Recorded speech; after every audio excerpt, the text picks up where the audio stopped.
And if we act quickly, we may still be able to stop the clock.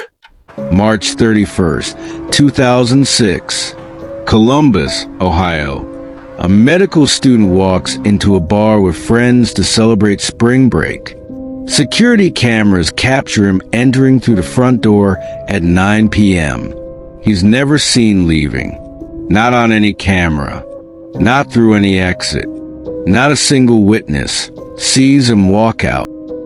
Brian Shaffer vanished from a building with only 2 exits, both covered by surveillance. The FBI, local police, and private investigators have spent 19 years trying to answer one impossible question. How do you disappear from a place you can't escape? This is a Brian Shaffer case, and it defies every logical explanation.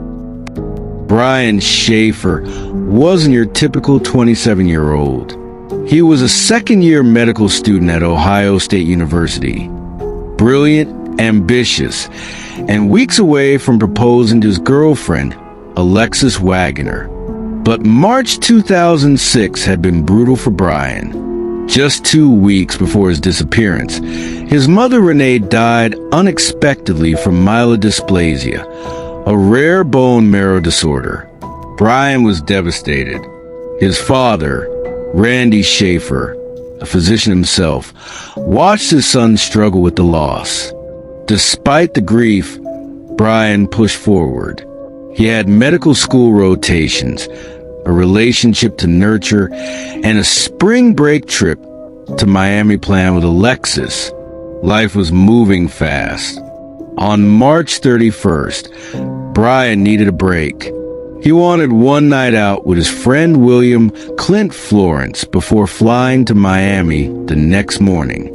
That decision would make him one of the most baffling missing persons cases in American history. Friday night, March 31st, 2006. Brian Shaffer and Clint Florence start their evening around 9 p.m. Their destination, the Ugly Tuna Saloona, a popular bar on the second floor of a building near Ohio State's campus. The Ugly Tuna wasn't just any bar. It was located in a commercial complex with limited access points. The main entrance had security cameras. The service entrance was locked and alarmed. There was no other way out. Security footage shows Brian entering at 9 p.m. He's wearing a light-colored shirt, jeans, and a baseball cap. He looks relaxed, smiling, ready to blow off steam. For the next few hours, Brian and Clint drink, socialize, and enjoy the night. Witnesses later report seeing Brian talking to 2 women near the bar. He seemed happy, engaged, normal. At 1:15 a.m., security cameras capture Brian outside the bar, talking to the 2 women near the entrance. He's animated, laughing. The women eventually leave. Brian is seen re-entering the Ugly Tuna Saloona. That's the last time anyone ever sees him. When Brian doesn't show up for his flight to Miami on April 1st, Alexis immediately knows something is wrong. Brian was responsible, organized. He wouldn't miss this trip. She calls his phone. No answer. She calls Clint Florence. He's confused. He tells her they were together at the Ugly Tuna, but they got separated around 2 a.m. Clint assumed Brian went home or met up with someone else. By Sunday, April 2nd, Brian's father, Randy, files a missing persons report. The Columbus Police Department begins their investigation, and that's when things get strange. Investigators pull security footage from the Ugly Tuna Saloona. They review every frame from the night of March 31st into the early morning of April 1st. Here's what they find. Brian enters at 9 p.m., captured on camera. Brian exits briefly at 1:15 a.m. to talk to 2 women, captured on camera. Brian re-enters at 1:55 a.m., captured on camera. After 1:55 a.m., nothing. Brian Shaffer never appears on camera leaving the bar, not through the main entrance, not through the service exit, not through any emergency exit. The bar closed at 2 a.m., just 5 minutes after Brian was last seen. Staff and patrons filtered out through the main entrance. Every single person was captured on camera, except Brian. Investigators are baffled. They check every angle, every timestamp, every possible exit point. The building had only 2 ways out. The main entrance, covered by cameras. The service or construction entrance, locked, alarmed, and leading to a construction zone.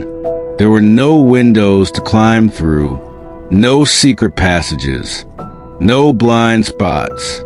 Brian Shaffer walked into the Ugly Tuna Saloona and never walked out. Police consider every possibility.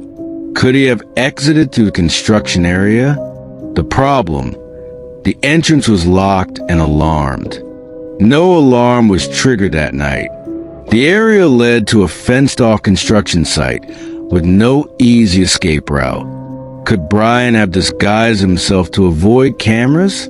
He had no bag, no change of clothes. Witnesses saw him in the same outfit all night.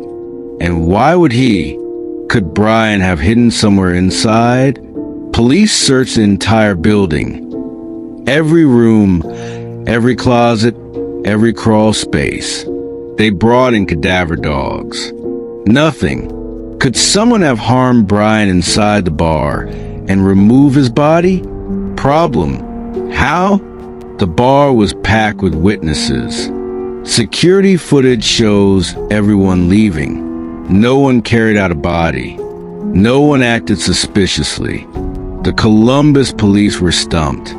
They expanded their search to the surrounding area, dumpsters, alleys, even the Olentangy River. Nothing. Brian Shaffer had vanished without a trace. In the weeks following his disappearance, investigators dug deeper into his life, looking for any clue that might explain what happened. They interviewed over 100 witnesses who were at the Ugly Tuna that night. No one remembered seeing Brian leave. No one saw him in distress or arguing with anyone. They tracked down the 2 women Brian was talking to at 1:15 a.m. Both were cleared. They went home. They had nothing to do with his disappearance. They interviewed Clint Florence multiple times. His story remained consistent. They got separated around 2 a.m. He assumed Brian left, and he went home alone. But controversy soon followed. Clint refused to take a polygraph test. His lawyer advised against it. That decision drew public suspicion. Though police never called him a suspect, they said he was cooperative, and there was no evidence against him. Brian's girlfriend, Alexis, was also cleared. She was in Toledo that night, 120 miles away. Brian's father, Randy, became the face of the search. He appeared on news programs, distributed flyers, hired private investigators. He never gave up hope. But as weeks turned into months, the leads dried up. Here's where the case gets even stranger. On April 1st, the day after Brian disappeared, his cell phone pinged off a tower near his apartment. Someone either turned it on or it powered up briefly. Investigators traced the signal, but the phone was never found. Was Brian alive and used his phone? Did someone else have it? Was it a glitch? We'll never know. Police searched Brian's apartment. Everything was normal. His clothes, his belongings, his medical materials. Nothing was missing except Brian. His car was still parked where he left it. His bank accounts untouched. His credit cards unused. Brian Shaffer didn't just disappear from a bar. He disappeared from existence. Over the years, four main theories emerged. First, that Brian staged his own disappearance. He was grieving, overwhelmed, and wanted to start over. But there was no financial trail, no evidence, and no sightings. Second, that he died accidentally in construction area. Perhaps he fell or got trapped. But the space was searched, cadaver dogs found nothing, and renovations turned up no remains. Third, that he was a victim of foul play. Someone in the bar targeted him, harmed him, and somehow removed the body unnoticed. But there was no motive, no evidence, no suspects. And fourth, that he left through a blind spot. Perhaps a flaw in the camera system missed his exit. But multiple experts reviewed the footage for years. No such gap was ever found. There were even alleged sightings in Seattle, in various U.S. cities, even in a viral TikTok from Los Angeles. Every lead was investigated. Everyone proved false. Randy Shaffer never stopped searching. He appeared on Unsolved Mysteries in 2008, pleading for information. The episode brought in hundreds of tips. None led to Brian. Later that same year, Randy died without ever finding out what happened to his son. Before his death, he made one request: that police never close the case. They haven't. As of 2025, Brian Shaffer has been missing for 19 years. In 2020, the case gained renewed attention on social media platforms like TikTok and Reddit. A new generation of true crime enthusiasts began analyzing the evidence, proposing theories, and generating leads. Thousands of armchair detectives have pored over the security footage, building layouts and witness statements. Some claim to have found blind spots in the camera coverage. Others insist they've identified Brian in background footage from other locations. But despite advances in technology, facial recognition, enhanced video analysis, expanded DNA databases, investigators are no closer to solving the mystery than they were in 2006. The Columbus police still receive tips regularly. Each one is investigated. Each one leads nowhere.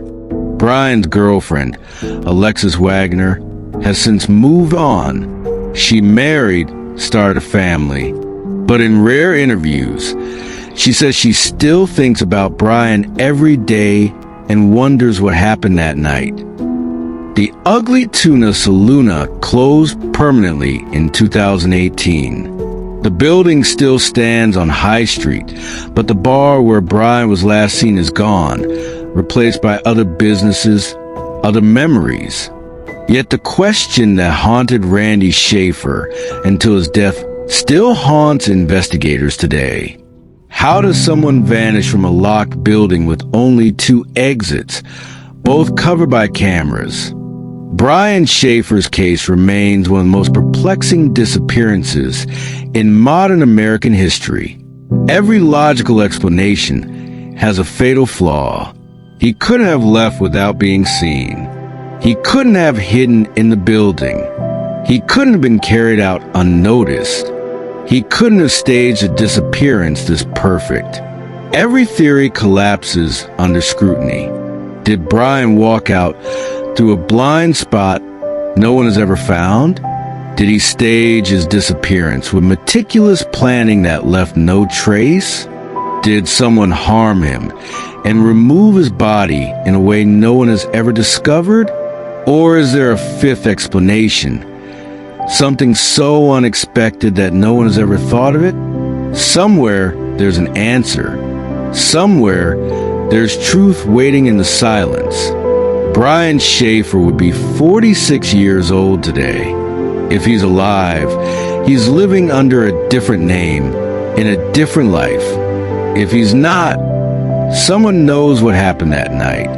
If you have any information about Brian Shaffer's disappearance, please contact the Columbus Police Department's Cold Case Unit at 614 645-4545. Even the smallest detail could be the key that finally solves this impossible mystery. This is Silence of the Truth, where cold cases still breathe, and we never stop searching for answers.